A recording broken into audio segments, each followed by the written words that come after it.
She slowed at the crosswalk because the light forced her to. Across the street, Daniel leaned close, laughing, his hand at the small of a woman's back.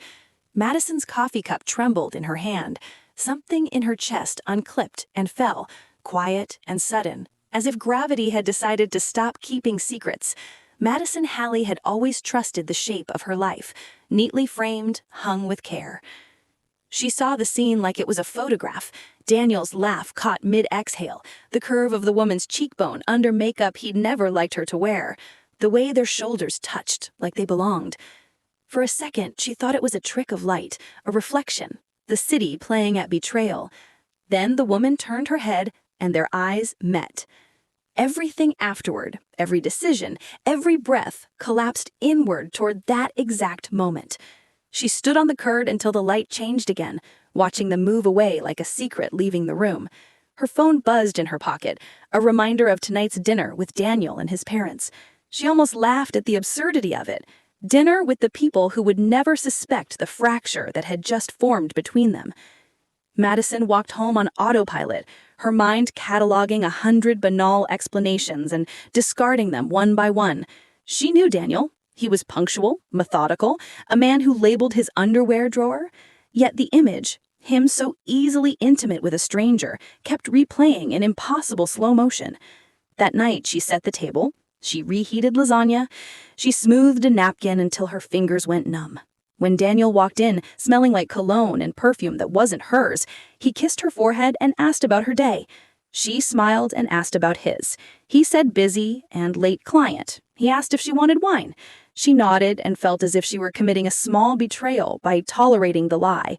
She put his plate in front of him, and when she looked at him, she understood that some truths don't need shouting. They only need to be noticed. Before the crack, their life had texture. A condo in Capitol Hill, a rescue dog named Piper, framed travel Polaroids on the mantle. Madison, 34, was a UX designer who translated human restlessness into clean interfaces. Daniel, 36, designed boutique interiors for a firm that liked exposed brick and expensive light fixtures. They married at a rustic vineyard with friends who cried at the vows. They had plans, kids in a few years, a house with a yard, small rebellions like breakfast at midnight. Madison introduced herself the same way at parties. I'm Madison, Daniel's wife. She liked the cadence of it. It felt true. It felt safe. But safety, she learned, was often the most dangerous comfort. It made you lax enough to miss the first fissure. She began to notice small things. His Bluetooth connected automatically to a different phone sometimes. He took calls outside. He had new passwords he refused to share. Work security, he said. Madison respected that. She respected privacy. Respect had become her default currency. She counted it in the space between them. But respect can be blind. It can let you admire the exterior while the foundation is hollowing. The first hard evidence arrived like an ordinary thing, a receipt for coffee tucked into his jacket pocket with a time that contradicted his story. A lipstick on a collar he swore was from a client.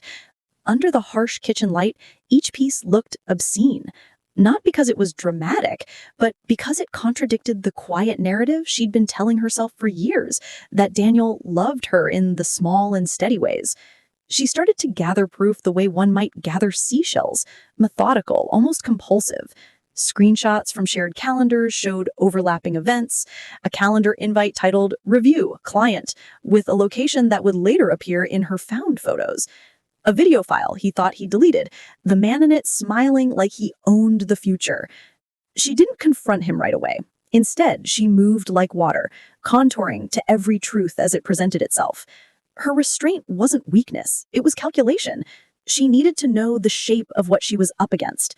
At night, lying awake, she would write other versions of the conversation in her head, scenes where she screamed, scenes where she walked away immediately, scenes where she forgave. The script always folded beneath the weight of her actual fear, that there was no grand revelation or villain, that it might be a quiet, ongoing erosion, 1,000 small betrayals stitched into the fabric of their days. One evening while Daniel showered, his phone buzzed on the nightstand. Madison's thumb hovered over it like a hesitant bird. She knew his passcode, the familiar 4 digits of anniversaries and license plates, but she had promised not to use it. Bravely, for themselves, for their marriage. But courage and curiosity are neighbors. Curiosity won. The message thread was clinical at first, work scheduling, quick logistics. Then the tone shifted. A pinned photo of a hotel lobby. A joke about missing last night. A line she read 3 times before her brain tried to rewrite it. Next time, bring him too. Make it fun. She felt suddenly dizzy, as if the floor had become a metaphor. Her hands moved without permission. Screenshots, a photo backup to the cloud, a copied exchange to an email she'd addressed to herself like evidence. The cold logic of documentation steadied her. It made the betrayal into a thing she could hold, analyze, dismantle. He emerged from the shower, hair damp, smiling, none the wiser. She walked to the living room and sat on the couch, like an actress waiting for her cue. He handed her a towel. She took it. He kissed her on the lips, an ordinary gesture, then asked about work. She answered in a voice that felt unfamiliar, both precise and soft. "Daniel, who is she?" He blinked, then laughed as if she had told the joke. "What? Who?" His smile faltered when she held up the phone and the screenshots. The bright glow painted his face an accusing light. For a while, there were only small sounds: the tap of the faucet, the dog whining downstairs, the neighbor's distant television. He tried to explain with the practiced phrases of a man who had assumed he would never be caught. "It's complicated. It's not what you think. We're just friends." The words scattered like moths. His eyes kept drifting toward the door like he was rehearsing an exit. Madison listened. Inside her head, a voice cataloged every excuse and labeled it. She had rehearsed this moment in 1,000 variants. Rage, pleading, bargaining. But none of those scripts fit the woman who sat now. She felt none of the performances she expected. She was cold and efficient, a judge delivering a sentence she had already decided upon. "Pack a bag, leave tonight." He left with his suitcase and half of the wine collection, his protest trailing like a bad aftertaste. Madison learned to live in the new geometry of the apartment. 2 mugs instead of 1 on the counter, 1 toothbrush, a single empty side of the bed. Friends volunteered their company. Her sister flew in for emotional triage. But company is only a scaffolding. The work of rebuilding is a private discipline. She went to therapy, journaling, and long runs along the waterfront until her legs felt like they belonged to someone else, someone who had survived. She created boundaries: no Facebook stalking, no midnight texts. She stopped answering calls at 3 a.m. when Daniel tried to explain. She learned the difference between longing and obligation. There were nights she would sit in the dark and imagine vengeance, public humiliation, draining his accounts, letters to his colleagues.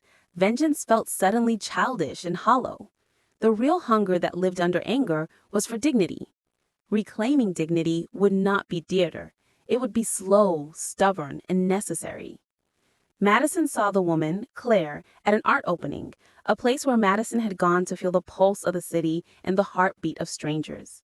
Claire was the kind of person who seemed designed for luminous photographs: high cheekbones, confident posture, the laugh that lives in magazine editorials.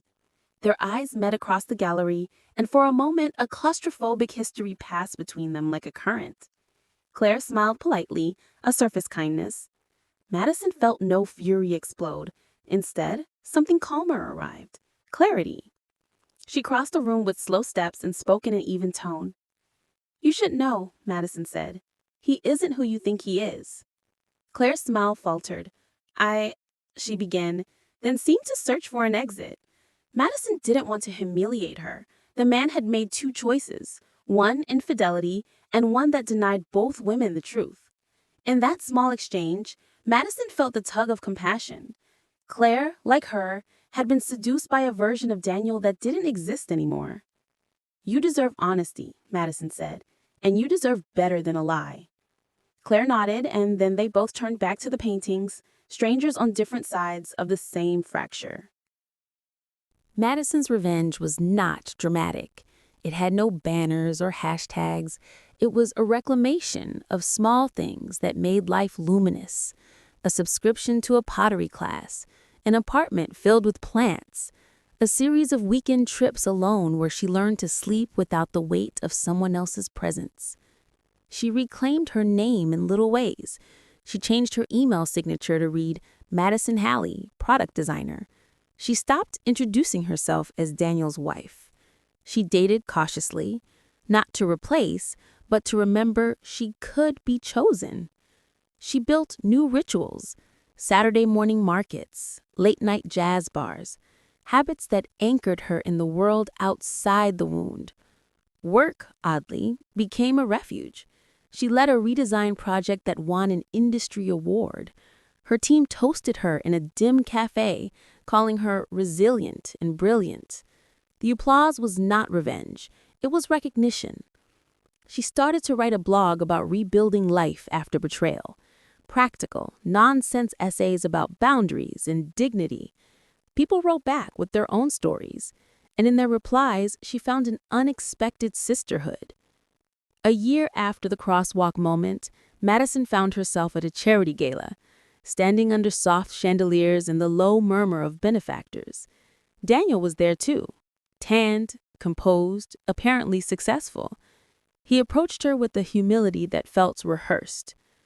"Madison," he said, eyes earnest, "can we talk? I was a fool.